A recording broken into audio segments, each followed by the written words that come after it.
South Korea and the UAE have inked a comprehensive economic partnership at a summit between President Yoon and the UAE's visiting president, Sheikh Mohammed bin Zayed Al Nahyan.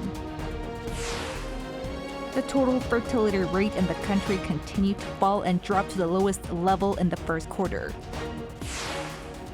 Israeli tanks have entered Gaza's southern city of Rafah, reportedly killing dozens of civilians. This follows despite international condemnation over Israel's earlier strike on a refugee camp there. It's May 29, 2024. This is Newscenter. Good evening. Thank you for joining us. I'm Yoon Jung-min. We begin with bilateral talks today between the leaders of South Korea and the United Arab Emirates. President Yoon and President Mohammed bin Zayed Al Nahyan agreed to expand their cooperation in key strategic sectors, signing over a dozen memorandums of understanding. Our senior correspondent Woo Soo-young fills us in on the details.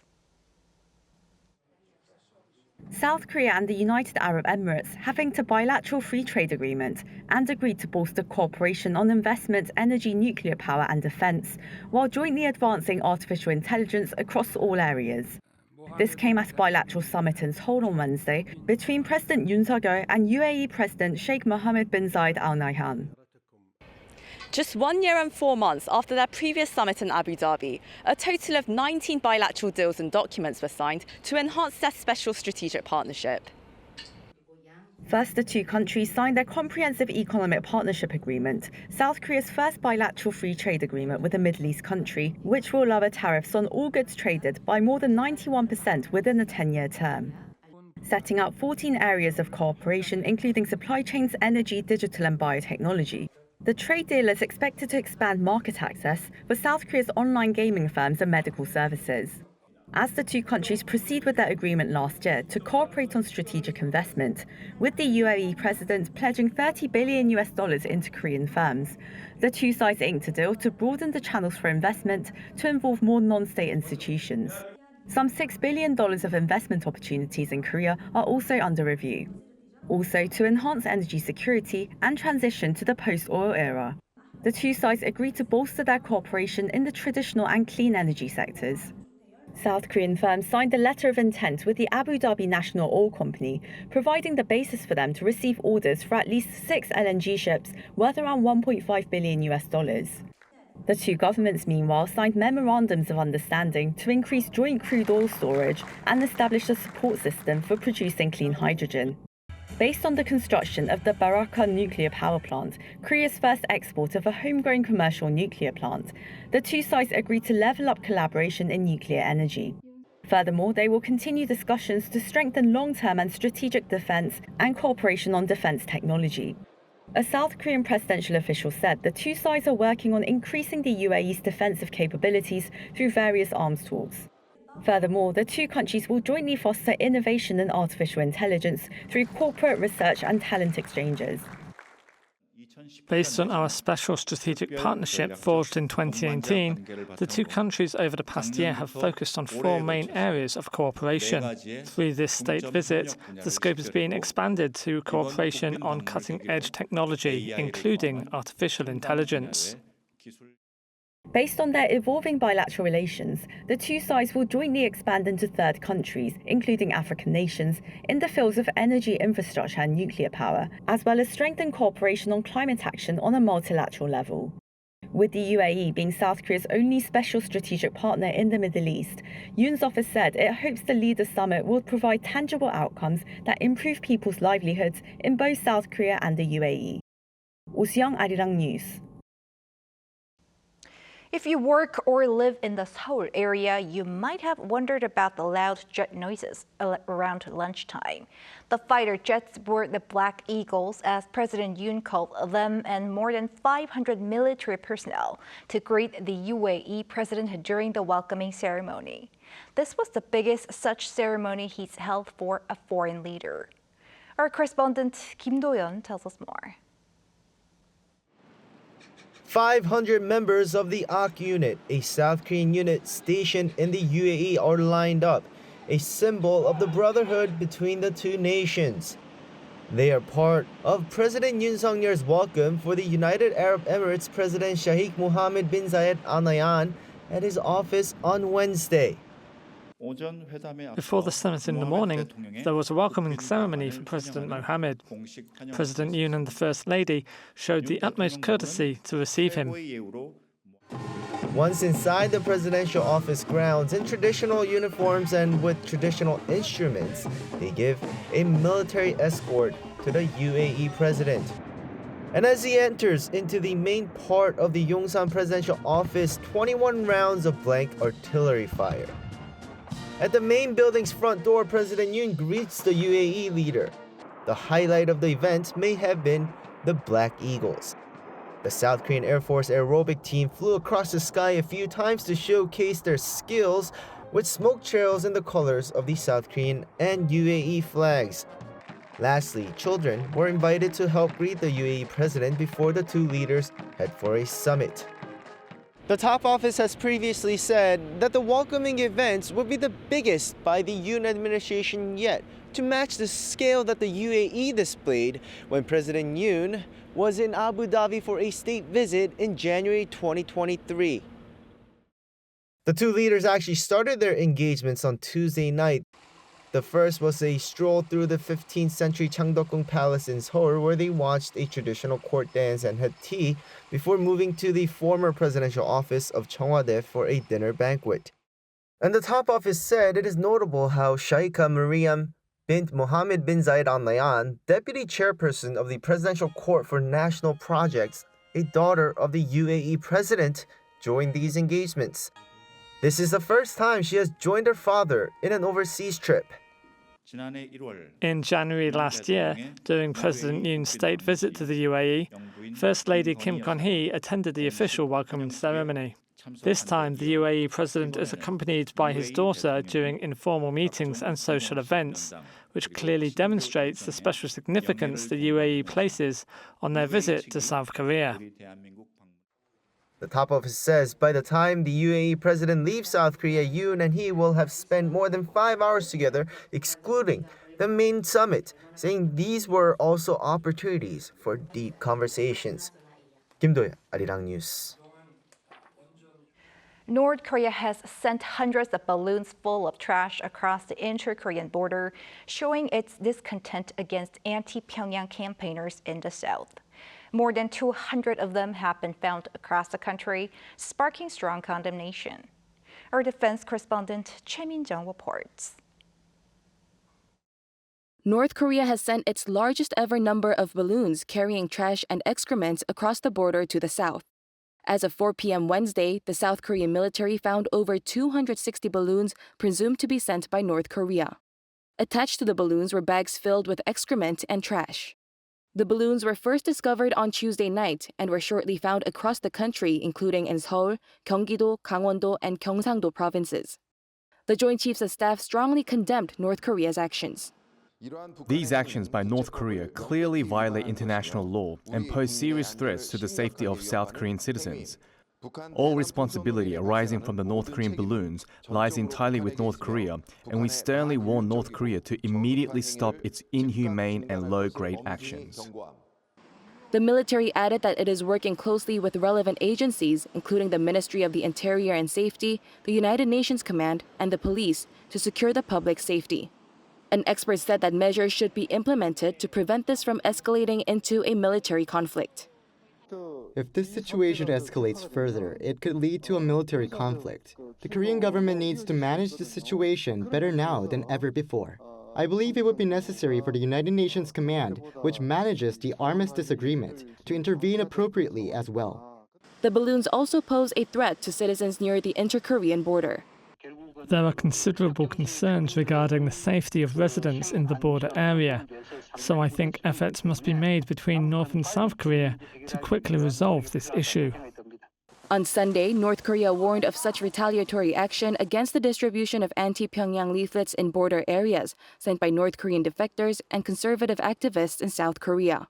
North Korea previously sent balloons carrying waste in 2016, damaging vehicles and houses. Choi Min-jung, Arirang News.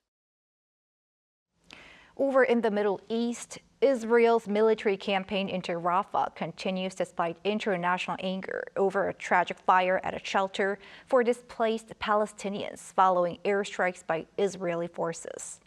Lee Seung-jae has more.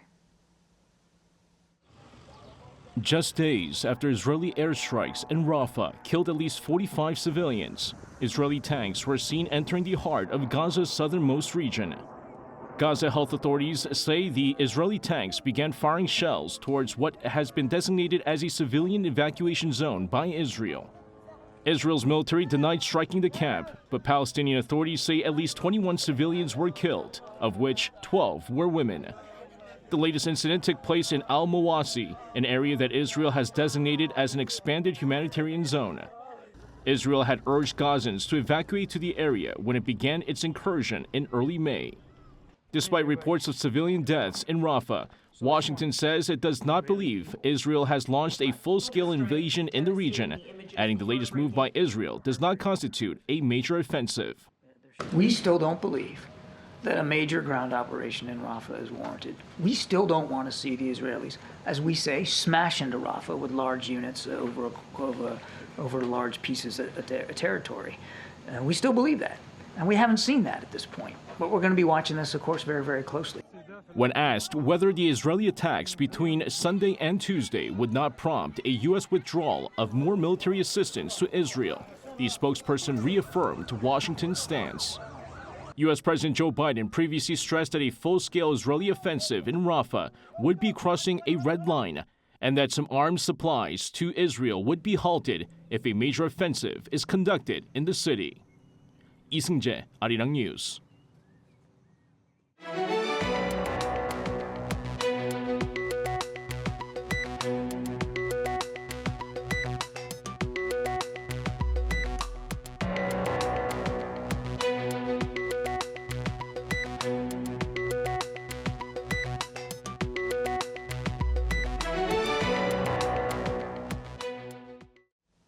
The number of newborns continues to fall short of expectations, hindering Korea's natural population growth. The total fertility rate in the first quarter was the lowest ever. An Sung-jin has the latest. The total fertility rate in South Korea dropped to the lowest first quarter figure on record this year. According to Statistics Korea on Wednesday, the figure, which measures the average number of children born to a woman over her lifetime, continued its downward trend and fell to 0.76 in the first quarter. The first time it has fallen into the 0.7 range for Q1. Normally, the figure is highest in the first quarter, which suggests that for this year, the overall birth rate might be lower than last year. A change in policies and social conditions will be needed for a rebound. For the number of newborns in South Korea, the figure fell to its lowest for the month of March compared to the year before. Despite a slight rebound from February, the figure fell by 7.3% on-year, reaching nearly 19,700. However, the expert mentions that the second quarter might be different. Although there is a decline up to March, the figures for the second quarter might be different as the on-year figure goes up in April. If we do see a rebound for this month as well, it may be attributed to the change in government policies last summer and an increase in the number of marriages. The number of babies born fell on-year in all of the 17 administrative divisions in the country except for Sejong City, which saw an increase of 20 additional newborns. An official from Statistics Korea said that with relatively younger couples concentrated in Sejong City, despite the overall birth rate plunging, this area saw a slight increase. Meanwhile, the number of deaths rose by 7.6% to 31,000. The death rate went up in all regions across the country. The same official noted that the aging population takes up most of the deaths and added that with 2022 seeing a high death rate, the climb for this year is attributed to a base effect of a relatively low figure last year. The final figures are to be announced in August next year once unreported data is accounted for. An Sung-jin, Arirang News. Also on the local front, it's been well over 3 months since junior doctors walked out of their workplaces to protest the government's plan to expand the number of future doctors. With growing patient concerns, the administration is once again urging them to return to work, saying those who do so will face fewer penalties. Park Go-nu has more. On the 100th day since junior doctors left their workplaces en masse, the government reiterated its calls for them to return, noting some have already done so. At a briefing following a meeting of the Central Disaster and Safety Countermeasure headquarters on Wednesday, Second Vice Minister for Health and Welfare, Bang Min-soo, also said doctors who return now will face fewer penalties. Don't hesitate and return to your hospitals for your patients, your fellow medical staff, and also your future. The government will do its best to keep penalties on those who return at a minimum. There will be firm differences between those who return and those who do not. Nearly 700 trainee doctors working at 100 major training hospitals were reported to be at their workplaces as of Tuesday, up by 122 compared to the month before. When looking at all 211 training hospitals nationwide, around 7% of the total number of trainee doctors were working. During the briefing, Vice Minister Park also thanked medical staff for carrying on with their duties, saying they helped prevent a medical disruption from occurring. The same day, however, an official from the Korean Society of Emergency Medicine shared the difficulties medical staff faced in running emergency rooms for 24 hours a day without the junior doctors. The official said the number of doctors available for work had shrunk by 1/3 recently, as those doctors also took care of ward shift duties, where it used to be a rotation of 2 to 3 people in a 24-hour period. Accordingly, the official said medical staff have been barely operating emergency rooms, adding that the KSEM cannot guarantee how long this can continue due to the heavy workload. Also on Wednesday, Prime Minister Han Duck-soo said a cabinet meeting the day before signed off an additional $56 million to be given to hospitals to bolster their emergency medical systems. That's on top of the $94 million already given to support recruitment, salaries, and running costs. The additional amount will be used to support extra pay and educational fees for nurses who have been a big help filling in for the doctors under the supervision of consultants. Park Gon-woo, Arirang News. The cabinet has approved a revision to an act passed by the National Assembly yesterday, which extends the support period for those affected by one of the country's worst maritime disasters 10 years ago. Meanwhile, four other contentious bills were rejected by the president. Our political correspondent Lee Si-hoo explains. South Korea's cabinet on Wednesday passed a revision to the Special Act on Remedy for Damage caused by the April 16 Sewol Ferry Disaster, meant to extend the support period for those affected by the 2014 tragedy. The revision extends the period of medical expense assistance for those affected by the accident by 5 more years. In the original version of the act and its enforcement decree, survivors of the disaster and family members of victims could receive support for related medical needs for a period of 10 years, which ended on April 15th of this year. The opposition lawmakers at the parliament proposed a change to this, citing the disaster's lasting physical and psychological impact. Then on Tuesday, they passed the revised version of the act amid a ruling party walkout during what was the 21st National Assembly's final plenary session. The cabinet on Wednesday passed this revision, but suggested a presidential veto for 4 other bills that were unilaterally passed by the opposition camps at the National Assembly, including one expanding support for real estate fraud victims. Prime Minister Han Duck-soo explained the cabinet's decision, citing the need to ensure, quote, financial viability of the government and to prevent a potential burden on the people. Within several hours, President Yoon vetoed the 4 bills as requested by the cabinet. Lee Si-hoo, Arirang News. The union at South Korea's tech giant Samsung Electronics will stage a walkout next week for the first time since its establishment after wage negotiations fell through. During a press conference on Wednesday, officials of the National Samsung Electronics Union declared that it had advised its members to take elective leave on June 7th. They cited the company's, quote, neglectful attitude toward workers, saying demands for higher pay were not met and negotiations that have been held since January had made little headway. The union has some 28,000 members, which is around a fifth of the firm's workforce. On Wall Street, trading ended mixed on Tuesday with Nvidia and other tech shares hitting new highs, while others surrendered ground. Moon Hae-ryun has the numbers. The tech-heavy Nasdaq hit a new record high on Wall Street on the back of Nvidia gains on Tuesday. Artificial intelligence chipmaker Nvidia stocks jumped 7% to reach new heights, boosting the Nasdaq above 17,000 for the first time in history as it closed at 17,019.88. This follows the firm's posting of its quarterly earnings last week, where it reported a fivefold jump in revenue in the first quarter of the year for its data center sales, including AI chips used by companies such as Google, Microsoft, and OpenAI. Nvidia's share price also skyrocketed with the firm's forecast that second quarter profits are set to be above Wall Street expectations. The firm's shares have more than doubled in value so far this year, and further progress is expected with the release of its next new chip architecture model, Blackwell, later this year. Elsewhere on Wall Street, there were more disappointing results as the yield on the US 10-year Treasury showed a slight rise. Higher yields can have a negative impact on stocks as they tighten financial conditions and push investors towards bonds as a safer asset. The S&P 500 index barely rose by 1.32 points, while the Dow Jones Industrial Average ended trading at 38,852.86, down over 0.5% from the previous trading day.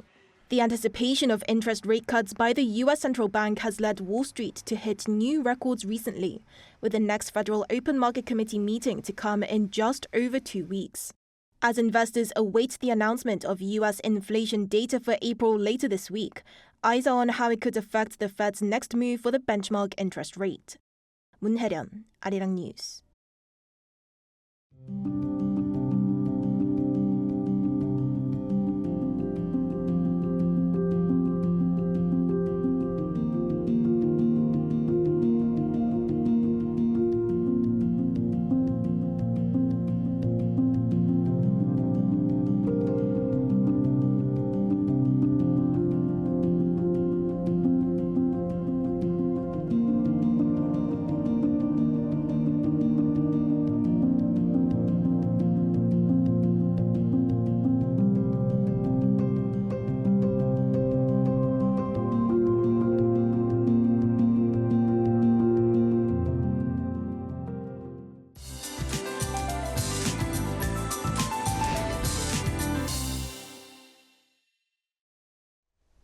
The sun is getting stronger as we approach June. The temperature rose today on the East Coast, which was cool yesterday, reaching 30 degrees Celsius in Gangneung and 28 in Chuncheon.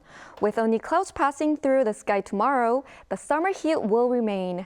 Most areas will be above 25 degrees during the daytime. UV rays may continue to be high in many parts of the country, so protection from UV rays is necessary. Even though daytime heat will continue across the country tomorrow, the daily temperature difference is huge in the morning and evening. As the temperature drops quickly when the sun goes down, make sure you carry outwear with you when you go out. Tomorrow, Seoul, Gwangju, and Busan will start off at 17 degrees. It will move up to 26 in Seoul and Chuncheon, Gyeongju 29 degrees. It is expected to rain on Jeju Island the day after tomorrow and in Gangwon-do province over the weekend. That's all for Korea. Here are the weather conditions around the world.